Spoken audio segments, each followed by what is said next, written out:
Hello, my people.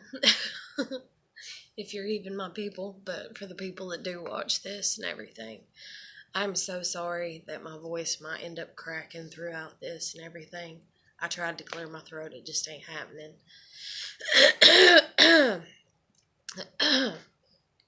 my, not, my friend, her kid, she's got a cough. And the other day when I was over, she was all sitting in my lap and like clung up on me and climbing on me like I was a tree, if you will, and like couldn't sit still for the life of herself, and up and down and up and down and up and down, and grab the remote, get back up, grab the remote, sit back down, grab the remote. And I tried to keep my head turned from her and stuff, but she's 5, I think, or she's 5 or 6, I think. But anyway, she's real little, and so she just, her face.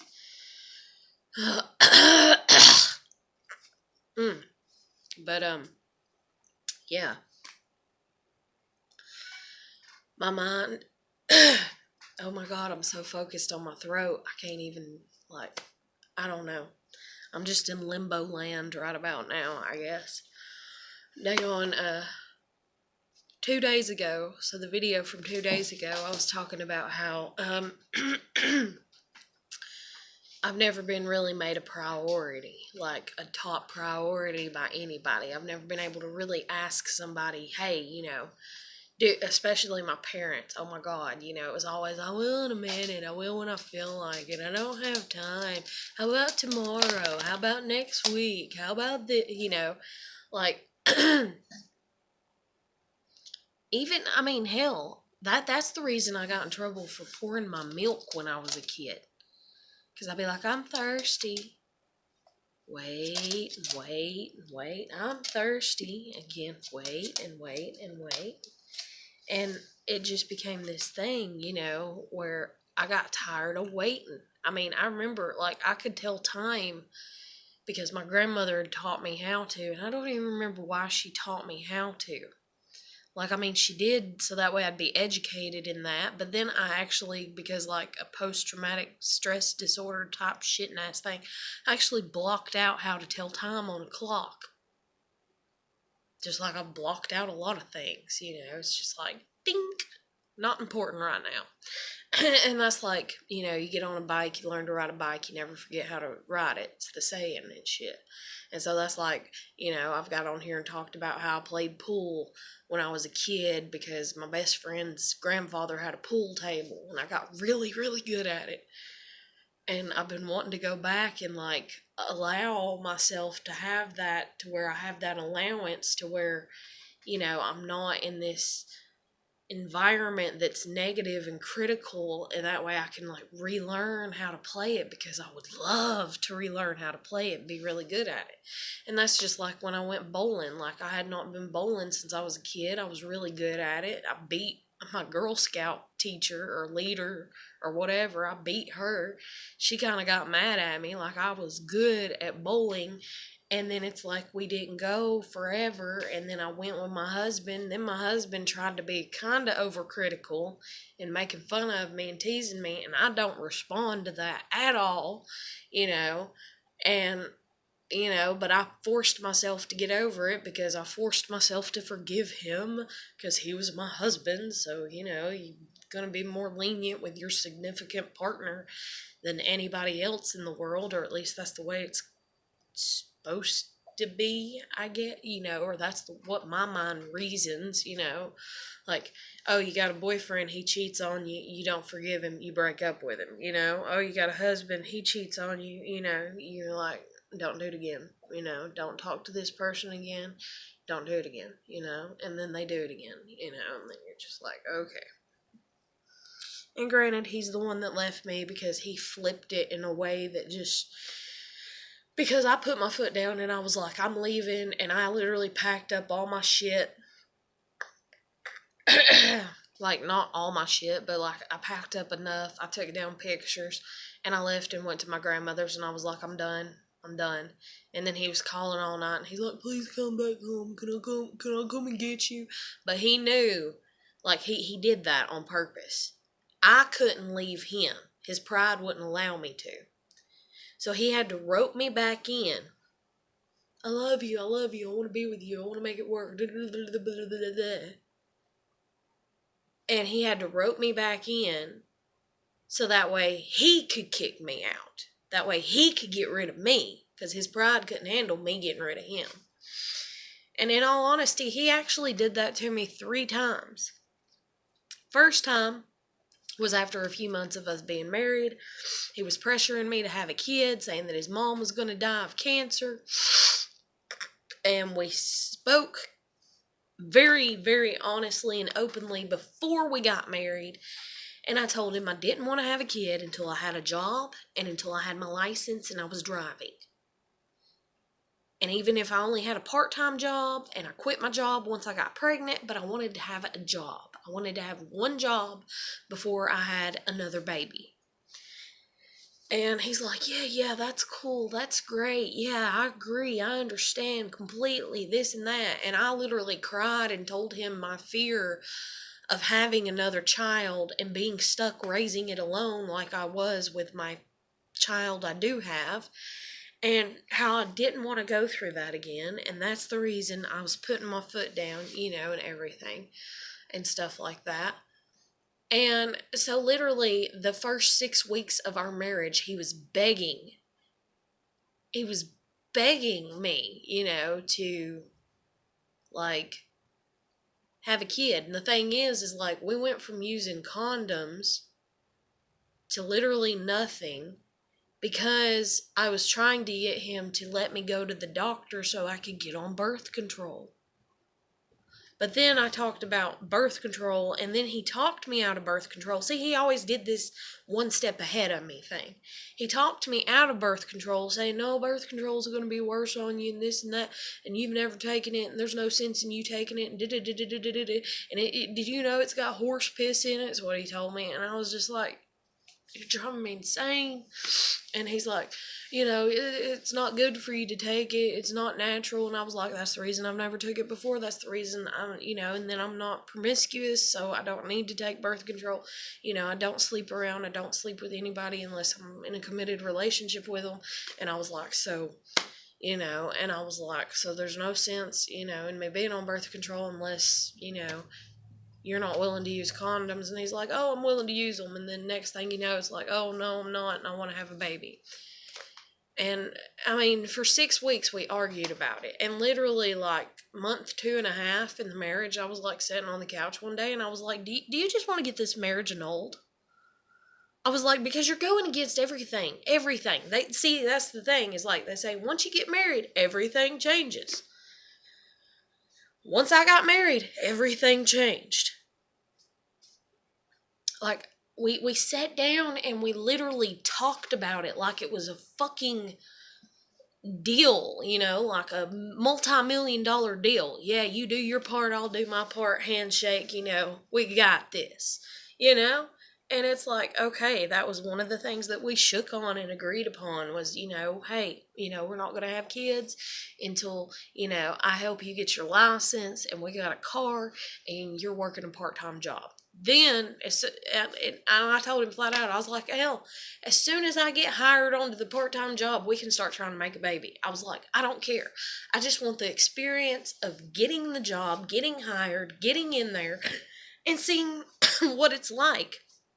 And he's like, yeah, I get that. I understand that completely, man, And I'm like, good, cool, we're great. We're gravy. And then we get married, and 6 weeks, he literally called me 3 times a day to talk about this shit. Every day for 6 weeks.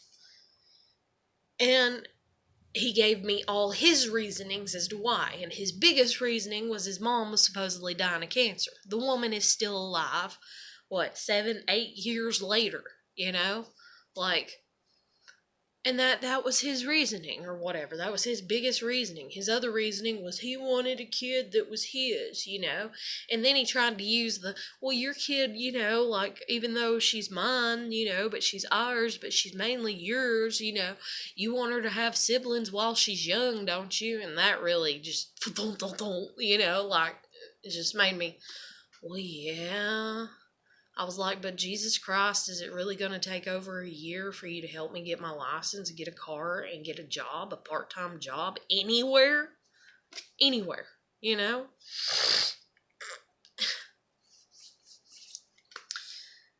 And so anyways, we ended up, not using any type of protection. And thank you, Lord Jesus up in heaven, I didn't get pregnant.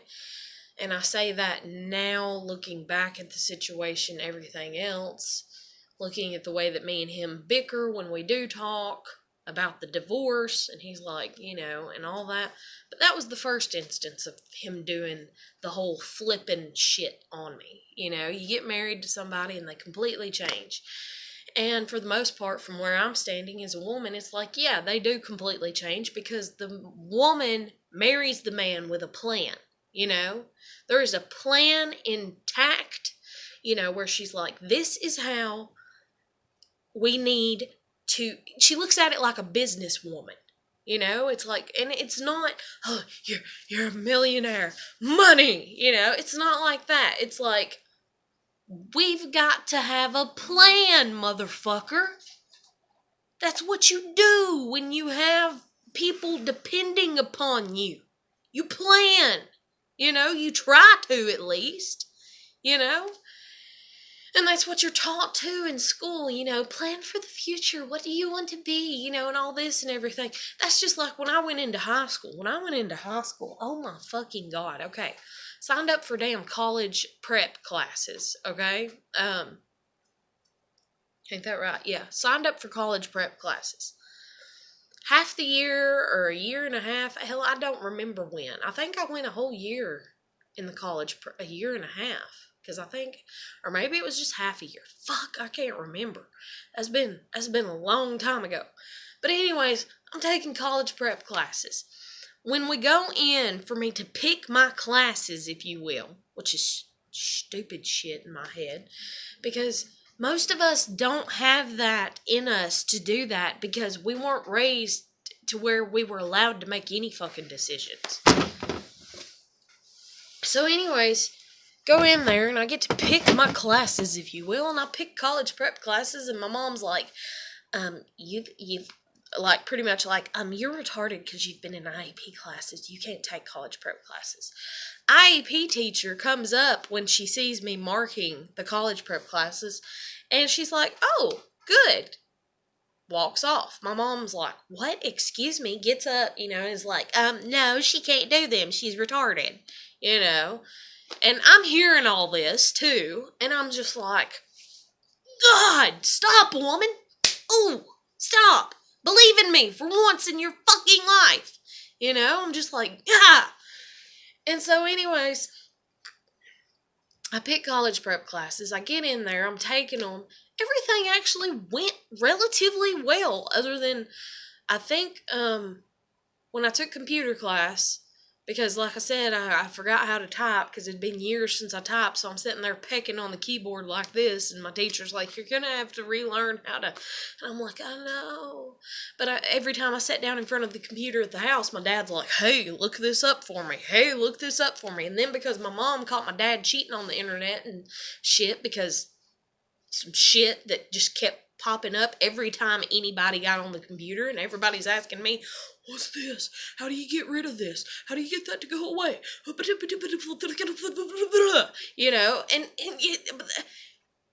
I want my internet abilities, my computer keyboarding abilities to be for my use. I'm not getting paid to do it for you, but anyway, so my mom was the same too, but my dad mainly, hey, look this up for me. So I didn't even want to sit at the computer 98% of the damn time at home to practice typing, if you will. Because it's like, hey, what are you doing? Hey, do you mind looking this up for me? Do you mind doing this for me? Do you mind doing that for me? And you're just like, yeah, I do. Because I'm trying to focus on shit I need to do.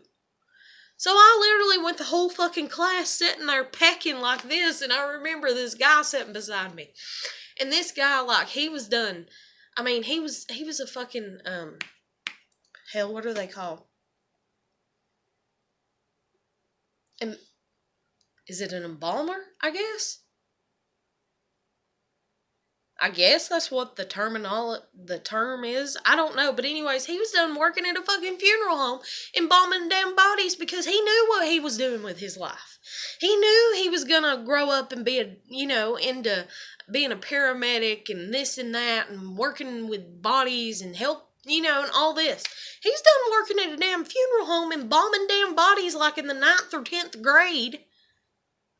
And here's my little redneck hillbilly ass with my damn parents and shit, and I'm sitting here having to type like this because I forgot from 1.5 years before, like doing regular typing, to then how to fucking type because fucking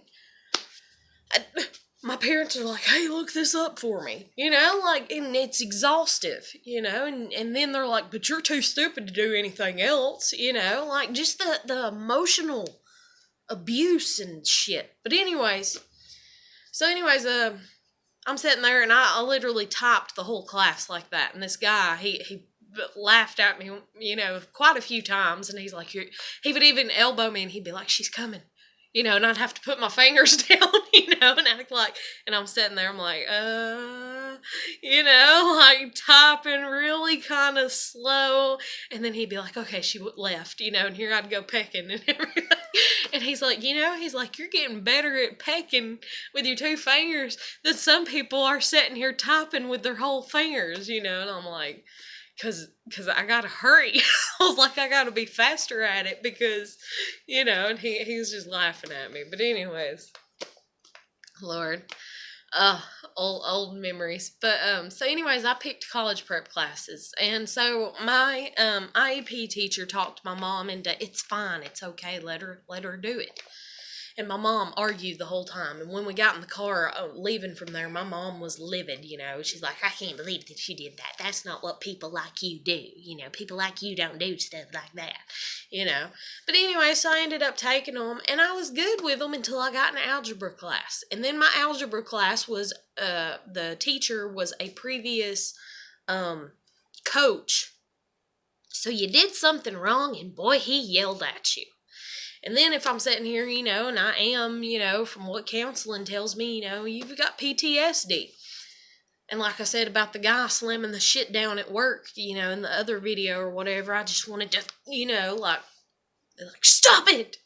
And so here's this coach, and I'm just like, one day I'm going to pick up a whole entire desk and I'm just going to fucking throw it at you because you yelled at me. Like I'm just going to snap one day.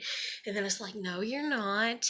Because you don't want to go, no, you don't want to get in the trouble for it, even though he deserves it, like that's what's going on in my mind.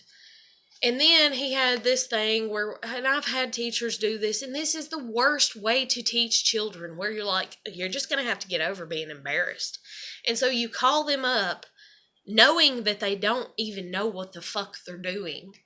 And he did that to me several times. And so all that was going on. And then on top of it, like my cousins were getting taken from my cousin, like my baby cousins were getting taken from their mom. And her mom didn't want to take them because they were boys and rambunctious, and she was going to let them go to state. And I was like, that proves you're a piece of shit mother right there. Like, you've got to be kidding me. Like, you're not even gonna try because you wanted the grandbaby girl, you wanted the daughter and not the sons, and you're mad because the other family done got the girl because they're the ones that got the fucking defects and shit involved to have the kids taken, and now you're just like, well, I guess they can just go to state. And it's not like it's with my parents taking my damn kid, and part of me's like, should I have let state get her, And there's been a lot of people that's told me, yeah, you should let state get her because you would have done had her back. Instead, because because I'm still the custodial parent, and whenever we sat down in court that day, goddamn fly, whenever we sat down in court that day, they're like, hey, they're like, what is your deal? Sorry, But they're like, hey, do you want to allow them to keep custody of her, or would you rather go to state? And that's one hell of a decision to have to make in one, like minute, basically. And so it's like, I guess I'll let it, because she's used to my parents and she knows they're abusive shit, and I don't know if she could handle, whatever comes from other situations, even though you're asking me to pick the best of two negatives, and they're about fucking equal, But anyway, so my cousin was losing custody of her kids, and it was devastating the hell out of me because her first one was born when I was 11, and he was my little baby, and then the other one was born, and he was my little chocolate milk boy, like he loved chocolate milk bottles. And I mean, he drank out of those forever. Like, you had to have him a chocolate milk bottle. And I remember him holding it with his feet and drinking from it, and stuff and everything. And then the girl was born, and then her other son was born, and it's when her other son was just like a month old or 6 weeks or something, or 2 weeks or something. I don't remember, that all the kids was taken from her. So this is going on, and so that's the thing too. My mom called me. And told me this was going on when I was in school, when I was fixing to go into algebra class, the worst class ever, and I get the worst phone call ever, and literally I'm like in shock in the hallway, and one of my ex-boyfriends from fucking middle school, he knows something's up, and he's like, Heather, what's wrong? And I just like, and crying and everything, and he's just like, it's okay, and he hugged me, and he's like, calm down, he's like, it'll be all right, and I'm like, like, I'm not old enough to do anything, but if I would have been, and if my life would have been together better, like, and I was 15, or I think I was 15 at the time. So I'm old enough to have a learner's, not a license. I'm old enough to have a job. But if my life would have been together, I would have took custody of those boys. In a heartbeat, I would have. Like, ugh. But anyways, and as a matter of fact, I called my aunt, or got on the phone with my aunt, or my mom was with my aunt when she called and told me. And, or maybe it was the next day later that I called them or something, because I was like, keep me updated on what's going on with the case and stuff. And, and my mom called me again or something, and I was like, listen, you tell your sister, which is my aunt, I was like, you tell her if she don't take custody of those boys, that proves what a shitty mom that she's been. And I was like, and we done know she's been a shitty mom, because my cousin used to talk about how this guy that my aunt was married to used to lock her in the closet and all kinds of shit and everything, when my aunt was at work and stuff, and like that's where he would leave her, and my aunt would come home and find her locked in the closet, and I'm like, so don't know, I'm like, step up, woman, step up. Those are your grandchildren. So anyways, damn, I've been through, there's so much detail in everything. Nothing can ever be simple with me. I wish to God it could. But anyways, so the school thing, took the college prep classes in algebra, fixing to head into that class, find out my cousins are fixing to be taken, crying my eyes out, go in there, and here's Mr. Huffy Puffy coach man, just decides he's going to pick on me today. So he picked on me like 2 damn times already, like, He picked on me, and he called me up to the board, and I didn't know anything. And usually he could tell that, like, I think he kind of noticed that's the reason he called me up a second time, because he was trying to figure out what the fuck was going on with me. And either way, both times I didn't know the fucking answer, and I'm literally just standing there, and he's like, pretty much like, aren't you going to try to solve it? And I'm like, I just turn around, and I'm like, I don't know what I'm doing. I don't know the answer. And he'd be like, okay, carry the 2 and carry the this, and that equals this, and X equals that, and and I would just write whatever the fuck he said. So literally, I'm not even doing the work, and then the class is even like, you know, what, and he'd be like, what's missing, class? And they'd be like, the 2 or the this. And so I'd write a 2 anywhere I thought it was supposed to go because I just didn't give a shit. And he's like, why are you doing that? And that's not right, and that's the wrong, and you know. And so I'd erase it and just stand there and wait until somebody said, the 2 goes here, you know, in the class. And I'd be like, okay, you know, and I'd write it. And so he called me up there twice like that. I don't give a shit. I'm thinking, just give us our assignment like you typically do. Because usually we'd walk in, he'd be like, did everybody do their homework? I'd be like, no, you know, and this and that.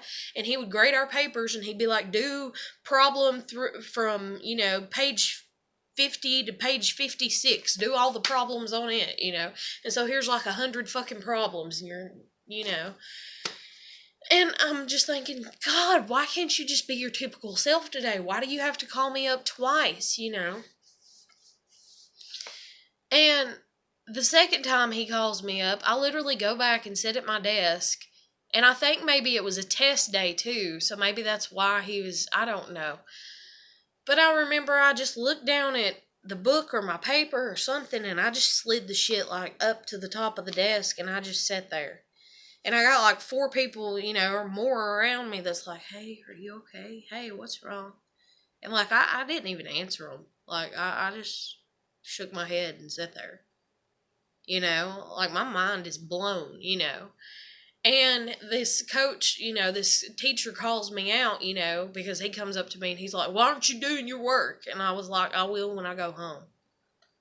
Because we could take it home. And I was like, I'll do it at home. I'll do it at home. I kept telling him or something like that. And he's like, you know, and then I think we were doing a test, and he's like, are you not going to take your test or something like that, or a quiz? And I was like, I'll take a F.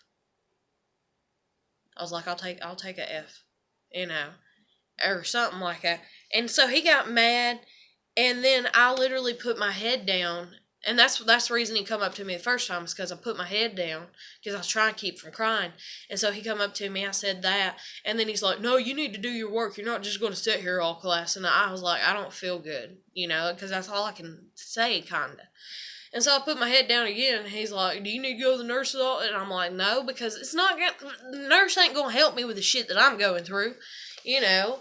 And so he calls me out, you know, because I started tearing up when he come and got on to me the third time. And he's like, what's wrong? You know, and he calls me out.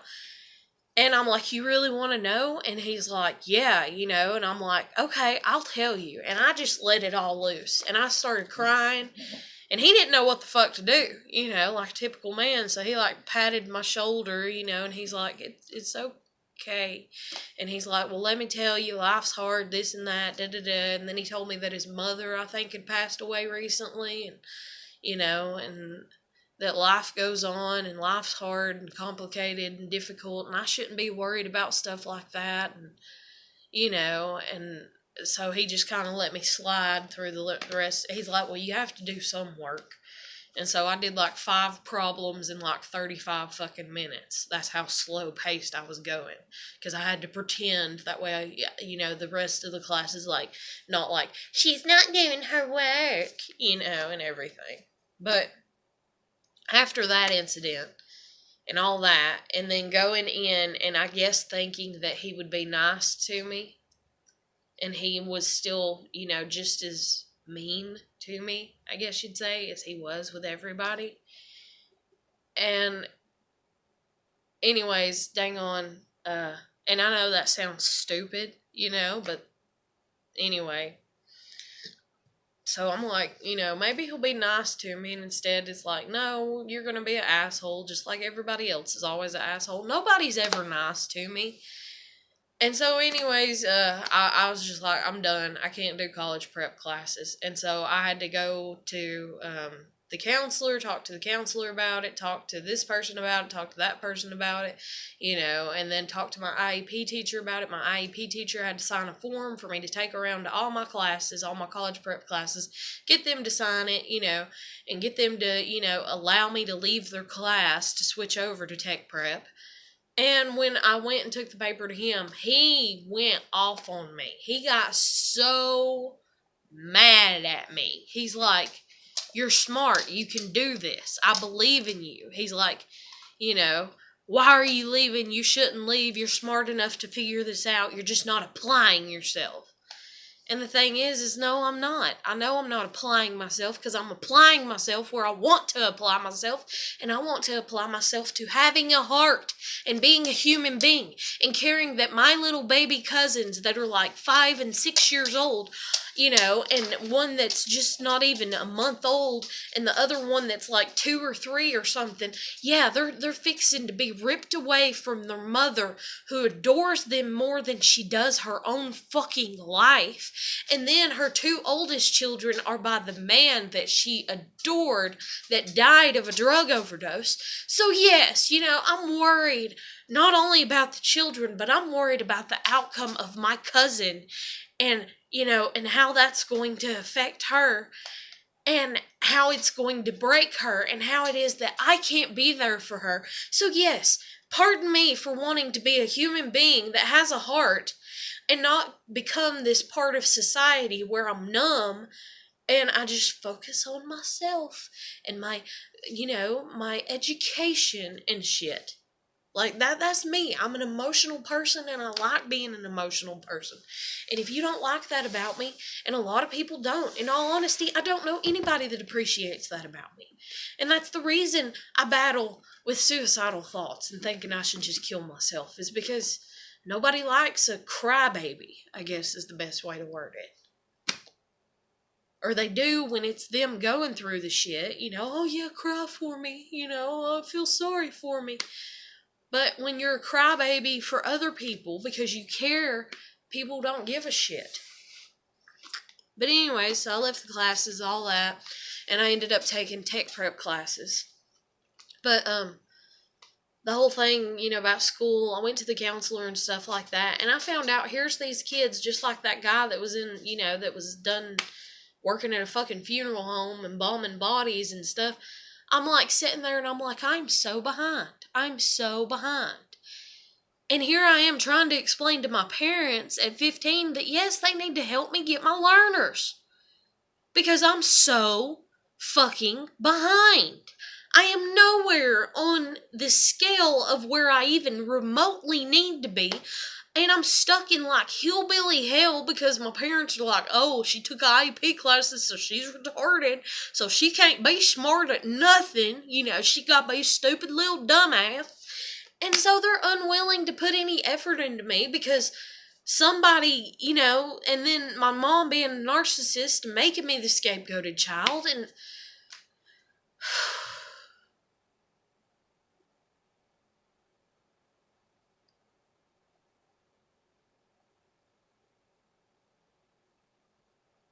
like, all I keep thinking in the back of my head is, like, I'm so depressed. I've cried more here lately than I've cried in forever. I've cried literally the past 3 nights. And there's no reasoning as to why I'm crying. Usually I can be like, oh, it's a week before my period, or it's period time.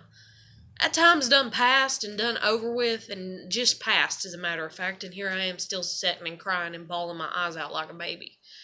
Like, I don't know. I'm losing my goddamn. And then it's like, oh, I'm a Leo supposedly, or even in Vedic, I'm a Cancer. And if you believe in that, it's like, oh, 6 months past your birthday is when shit's just shitty. And so that's fixing to be this next month, and that's supposed to be the worst of the worst.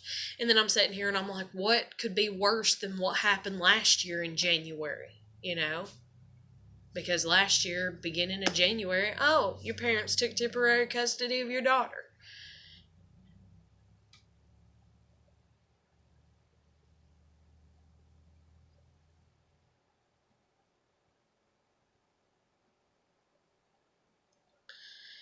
But anyways, so I'd see these kids, that are done taking tests and preparing to go to college, and I'm just like, I can't even be alone to try to study for shit like that because I got too many responsibilities at the house. And it's not just the pets, but it's my parents and their behavior. You know, it's my dad. Come crawl up under the trailer. Come help me with this. Come rake the yard. Come pick up the pine cones. Come do this. Come do that. You know, and on one hand, I'm grateful for that because it kept me humble. And it kept me always knowing where my roots are. And I sit here and I joke, kind of, and sometimes I don't, you know, I'm kind of mad. And I'm like, I'm stuck in hillbilly hell, you know, and everything. But I'm not ashamed. That's the whole thing that people don't get. I'm not trying to run away from my past. I'm just trying to build up better so that way my kid can build up better, so that way my grandchildren can build up better, so that way we're at a better just. And nobody gets it. Nobody from my family gets it or understands it. And instead they've took it as, oh, you're trying to run away from us and run away from the family because you're ashamed of us and you think that you're better than us. And that's just like my grandmother when I used to tell her, you know, I can't wait to get a job, I can't wait to get a car, I can't wait to get a license because I'm moving the hell away from here because y'all drive me crazy, I'd tell her. And she said, well, fine then, we fucking drive you crazy, why the hell don't you just leave now? Why the hell don't you just pack your shit and get the fuck out now? I can't piggyback everybody, you know, to the promised lands with me, if you will. And that's the thing that they are not understanding. Just like when I die and when they die, and when anybody dies, you can't piggyback another soul into heaven if you believe in God. You can't be like, but we're family. And even though I sinned and I was horrible and I was unwilling to do the work and I didn't care to do the work, that's my child. Like say me and my kid died, you know, and say, you know, we're there, it's Judgment Day, and God's like, okay, Heather, you're gonna, you know, like, say, you know, he's like, you're going to hell and your kid's coming to heaven. I can't look at him and go, but I gave birth to her, you know, and he's gonna be like, oh yeah, that's right, okay, never mind, come on into heaven. It doesn't work like that. Everybody has to make their own path. Everybody has to make their own way. And my family will not stay the fuck out of my shit long enough for me to make my own damn way. And then on top of it, you got other people, just genuine people that want to be leeches because that's what people are taught in society to normally do to each other. I mean, hell, I went to go walk my dogs again tonight, and granted, I flipped the leash, so there's no reason as to why my dog should get loose anymore to get after this person that walks, you know, with their dog. She shouldn't be able to, but I'm not going to risk it, you know, especially not tonight in the mood that I'm in. And so I'm walking her, and here they come, starting to walk this way, and I just turned around and walked back in with my dog. I was like, nope, fuck it. And that's just like the ex-neighbor that I used to have that lived here for the first 2 years. And she would come out when I'd be walking my dogs and she'd be standing smoking her cigarette. And then I even tried to mention it to the landlord once or twice. And I was like, she's mentally ill, you know, and you know she's mentally ill. She told you she's mentally ill, you know, and I know she is. And why, you know, can you talk to her, and I'll give you the times that I walk my dog so that way you can tell her, so that way she'll just stop coming out around that time. But then that's rude and cruel to do to somebody, but it's rude and cruel for you to come out and smoke a damn cigarette and stare at my dogs every fucking day when I go to walk them. And you know that they're just going to bark at you and that they're not going to go potty.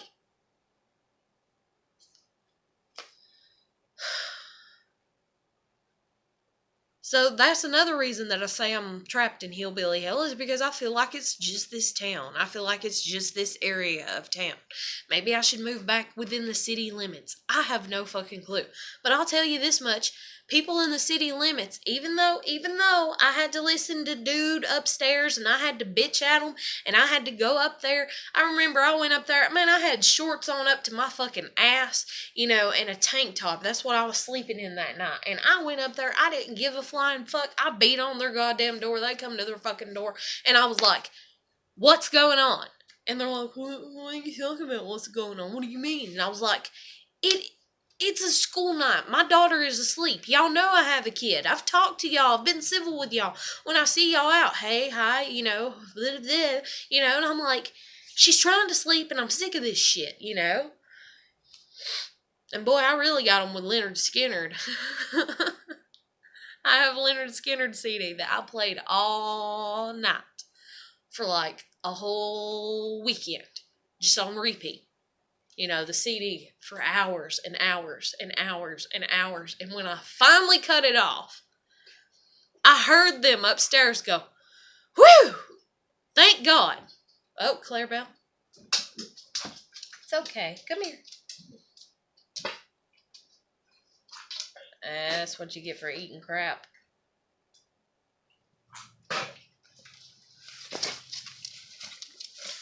Hell, I'm just gonna take it with me, whatever.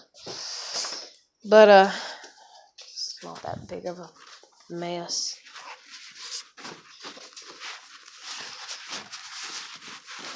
Fucking hell. I have to get the paper towels loose.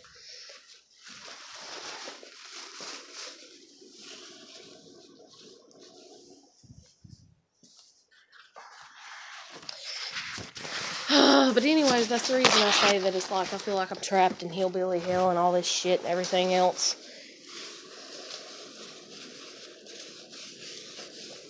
Yuck. Alright.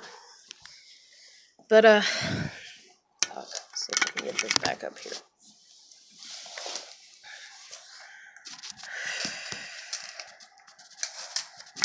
Oh, fuck, I can't get it set right now. There we go. But anyways, dang on. I just can't. I don't know. I can't deal with all this. But anyways, all these people are getting ready, you know, to go into college, and I have no idea. I have no idea.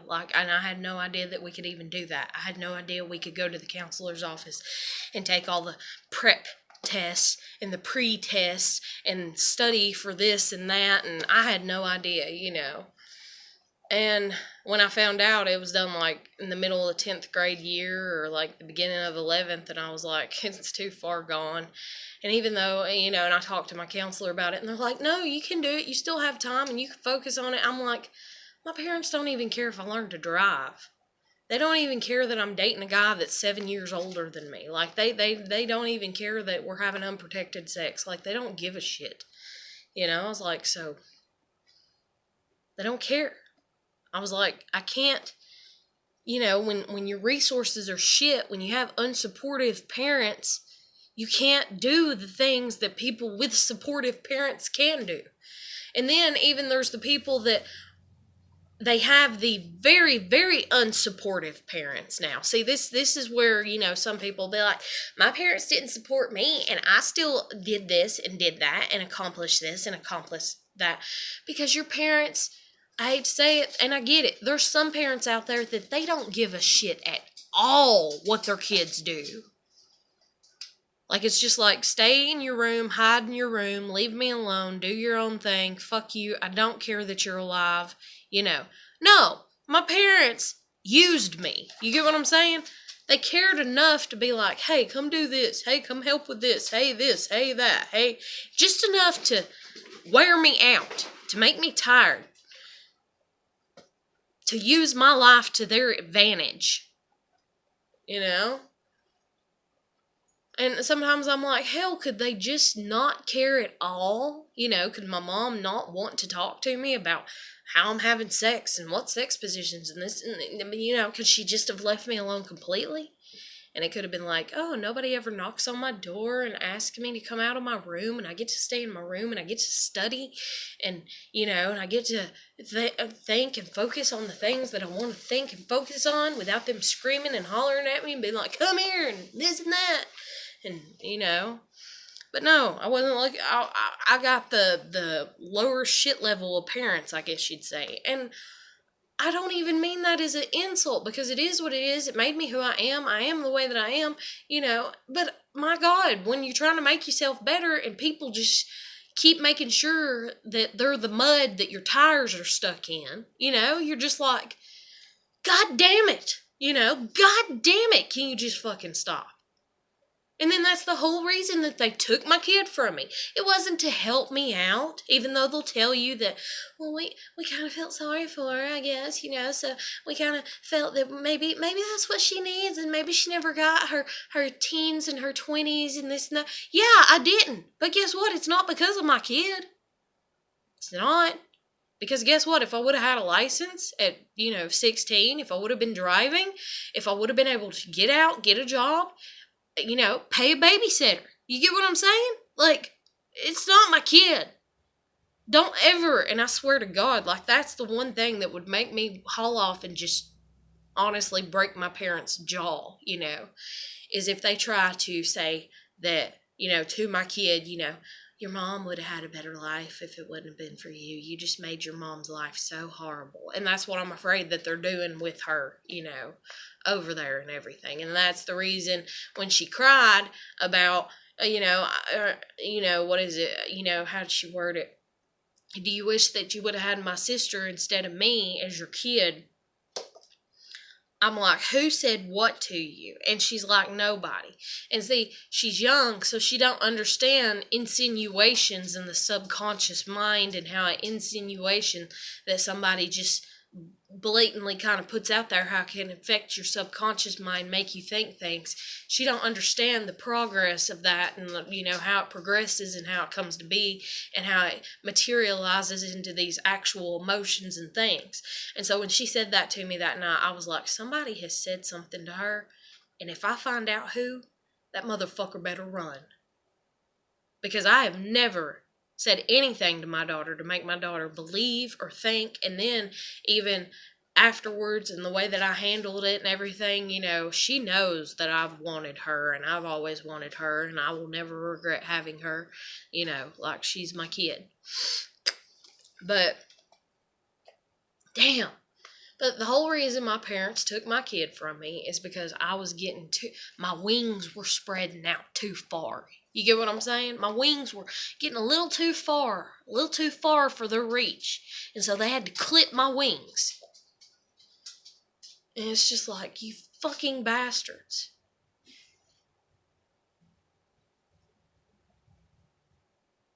That's the whole reason that my parents took custody of my daughter. They can say that they did it because they was worried about her safety, or that I was too hard on her, too critical. I guarantee you, if they ain't doing it yet, you give them another year or two if they get to keep her that long, which I kind of doubt that they will.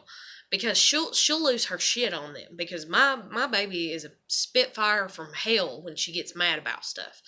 I'm sure she's probably giving them a mouthful right about now and done said some things to them. And as a matter of fact, last time I went to visitation back in July, my mom is literally sitting there rolling her eyes at my daughter.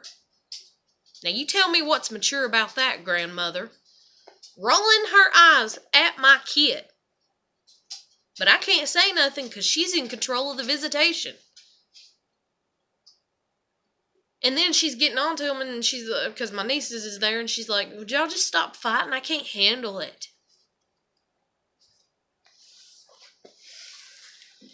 It has nothing to do with my parenting as to why my parents took custody of my kid. It has nothing to do with my depression. It has nothing to do with my state of mind. It has everything to do with their state of mind, their parenting, and them wanting to have control.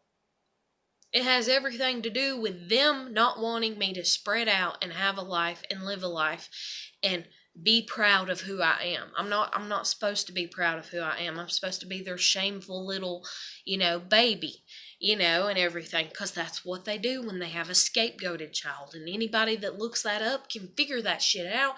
And why the hell, I don't know. I wish to God that I knew people that cared enough that, was like, hey, let's share Heather's videos and get them out here and, and help her, help her get the word out of what the fuck is going on with her.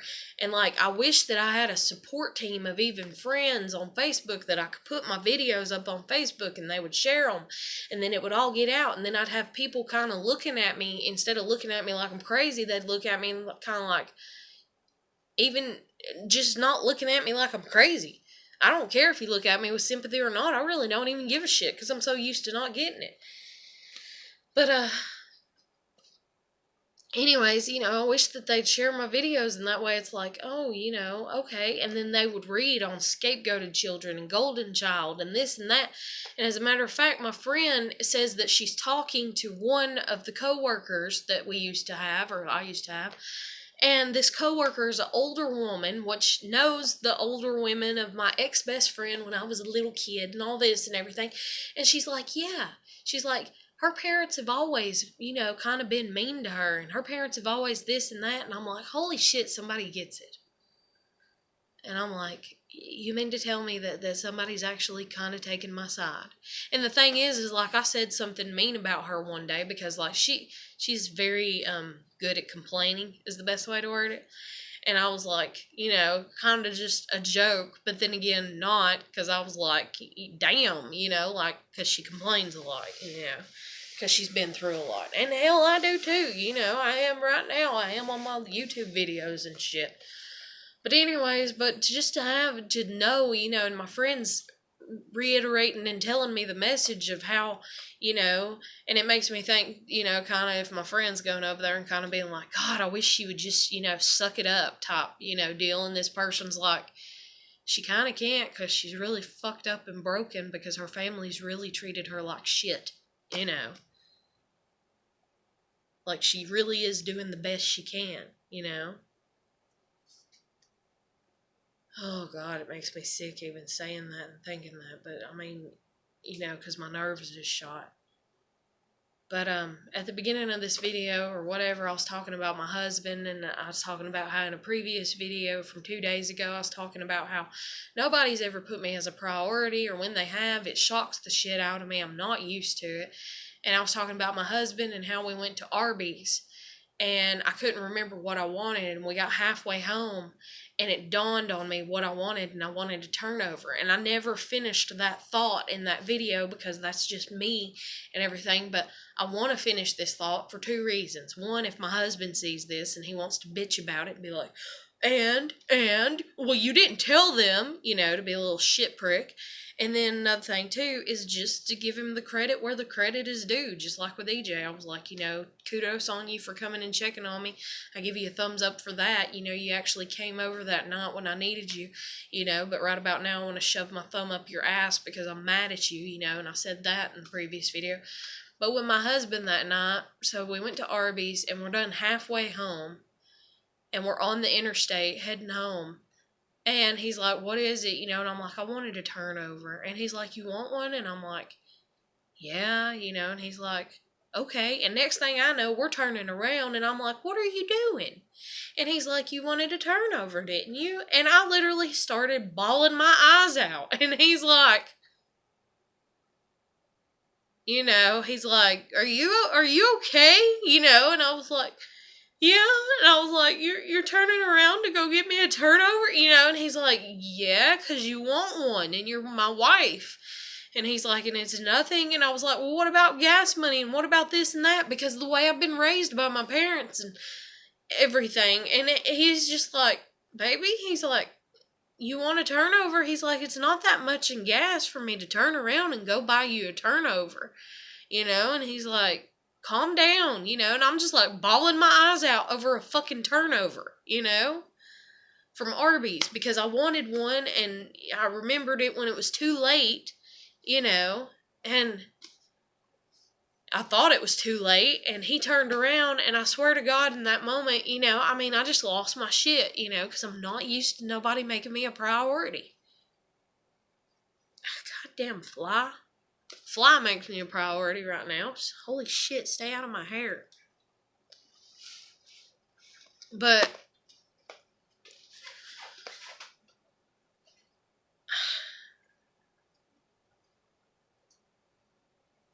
I don't even know. I mean, can you, I feel shitty about that.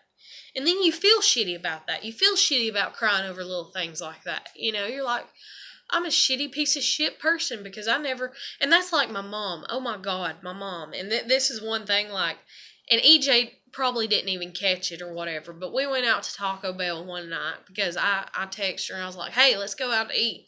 And she's like, I got my friend with me. And I was like, sitting here and I was like, shit, I don't have a lot of money. And then I was like, hell, bring her along too. I can pay, like I was thinking, we'll make it. I'll figure out a way to make it. I ain't worried about it. I want to see you, is my main goal. I want to spend time with somebody that I feel like I'm important to. So I was like, yeah, I want to, see you.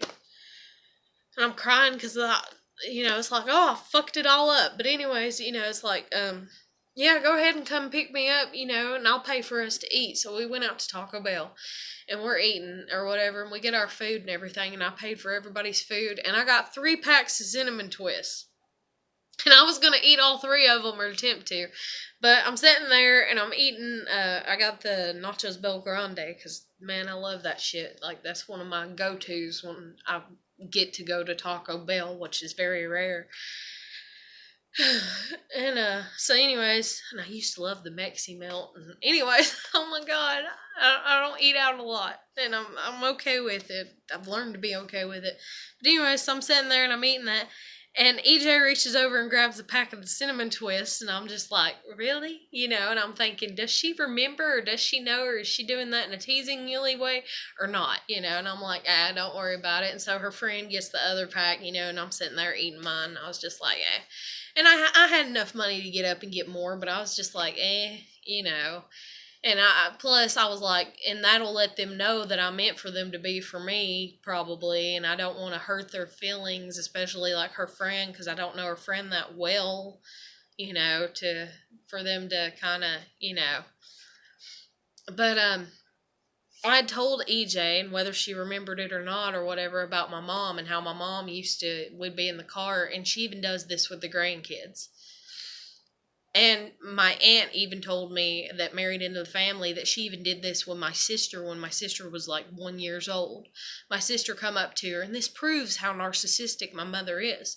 My sister come up to her wanting a bite of something off her plate or whatever, a bite of her sandwich, and my mom told her flat out, no, this is my sandwich. And my aunt was like, I've never seen a mother turn their child away from wanting a bite of food except for your mother in my lifetime. So we'd go out and we're driving, we're riding around town, and she's taking me places that I need to go, or I'm just riding along with her. That way I can be at the places that I need to be at, even though it's not at my convenience.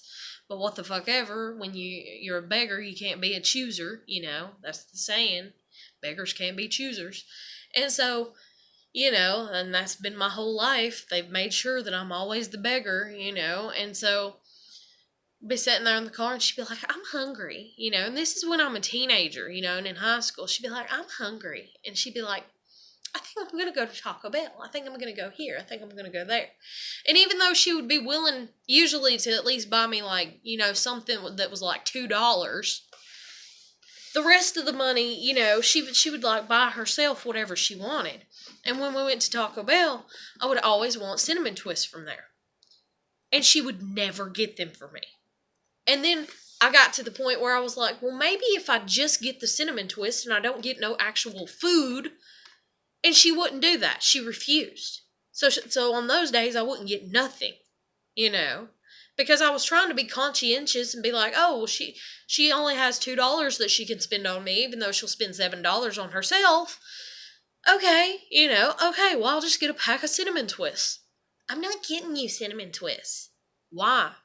Because you don't need them. Why do you want them? Because I like them. I remember having these conversations with her. And so she wouldn't get food. And then even with my baby in the car, whenever my baby's growing up all this time and everything, I got to the point where I would keep snacks and shit in my purse. I would carry a big ass purse, or I would make sure I had money on me, and that we went to some place, whether it was a restaurant, whether it was a grocery store, whether it was a fucking convenience shop, I would make sure that we were else going to be going to one of those places, so therefore I could buy my daughter something to eat, and even my nieces, okay, sometimes. Because sometimes they were with us and in the car, and that's just like the cheese puff balls. Oh my God, that was so fucking adorable or whatever.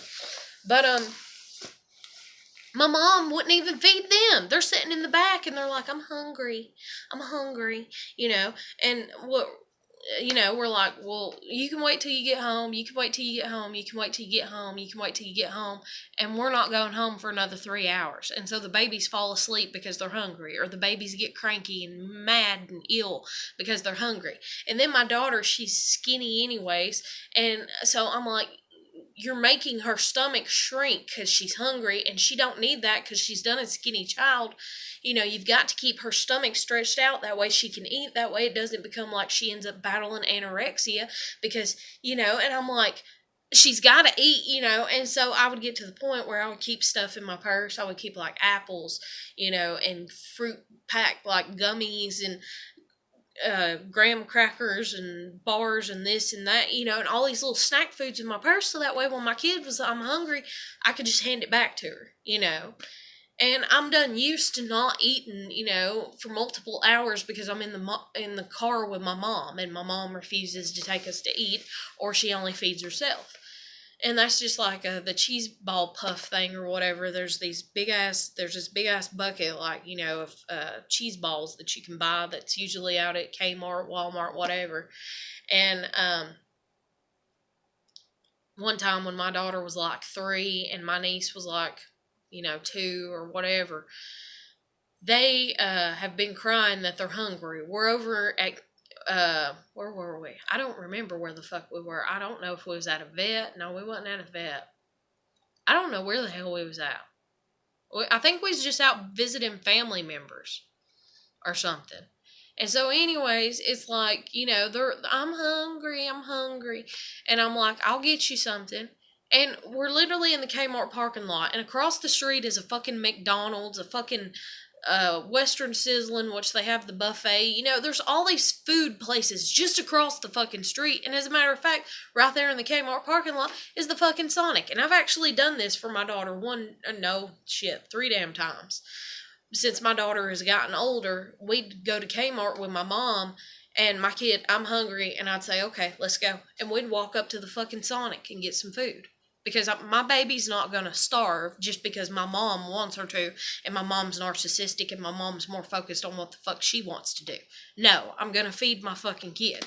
And then my kid's sitting there sometimes because I didn't know we were going to be out this long, so I'm sitting here and I'm counting out pennies and quarters and shit to pay for her stuff, and my kid's just looking at me, and she's like, thank you, mama, and I'm like, baby, it is nothing to feed you. It is nothing to me to cash out money, and sit here, even if I gotta be like 1, 2, 3, 4, 5, 6, 7, 8, 9, 10, all the way to 100, in pennies to get you fed. You're gonna be fed when you're hungry. I don't give a shit what your nana says. But anyway, so this particular point in time, because it was like a picture perfect moment, adorable, if you will. We go into Kmart, and my mom refused to take us to the restaurants, and I'm not going to walk with 2 babies up to Sonic, and then I'm not supposed to, kind of take over dealing with my niece and stuff. I'm supposed to, kind of be a little reserved in that because I'm not her mother, and shit. Sorry, my tea's bulled away. But, yeah, you get to come in the kitchen with me. But, anyways, dang on, yeah, so we're in Kmart, and I scrounged together the money to buy them the cheese balls, and I bought them that, and I bought them, like, a drink and something else, and we get in the car, and I set the cheese ball thing between their car seats, took the lid off, and those babies ate almost the whole damn thing. And literally, they ate and they fell asleep, like, within 15 minutes. Like, it was precious. And so you look back there and you got these babies with their hands in their lap. And Michaela, my niece, she still had one of the balls in her hand, stuck to her fingers. And they got cheese all over their mouth, and they're just passed out in the car seat because they got their belly full. And, I hit my mom, and I was like, look at that. Isn't that precious, Like, I thought it was adorable, but my mom's just, yeah. And she's like, well, I was going to go to Walmart, but now that they're asleep, it's going to be a hassle. And I was like, I'll put them in a separate buggy and push them around. And I was like, I'll lay my jacket down, lay Michaela on top of it. She can sleep on my jacket in the buggy, and I'll lay Ava in the top. And I used to do that a lot with Ava because that's the way my parents do. You know, they go out and they go for however many hours doing whatever they need to do. And my mom will not stop for food for the most part. My dad, on the other hand, will. And then he has to now because he's diabetic. But I remember I used to take my jacket and my purse. I put my purse right here, put my jacket right here in the buggy, and I would lay my daughter out. And even when her legs got long and she couldn't lay in the little top section, her legs, you know, her knees where they bent, you know, or whatever, would go over, and people would come up and they'd think I was pushing around a baby doll, you know. They didn't realize that she was a real living baby, you know, or toddler, should I say. But, God, I miss my kids so much. Nobody even knows, except for EJ. And then I got to thinking about Adam, which is my kid's dad, last night, and I was like, man, if I could see him and just kind of, be like, can you feel something for me missing our daughter? Like, are you capable of that? Which, in all honesty, he's probably not, but I wish he was. But I'm going to end this video because it's at 65 minutes, and if I don't, it's going to, trash it. So, hope you're doing good. Stay positive. You know, do the best that you can, and I'll catch you later.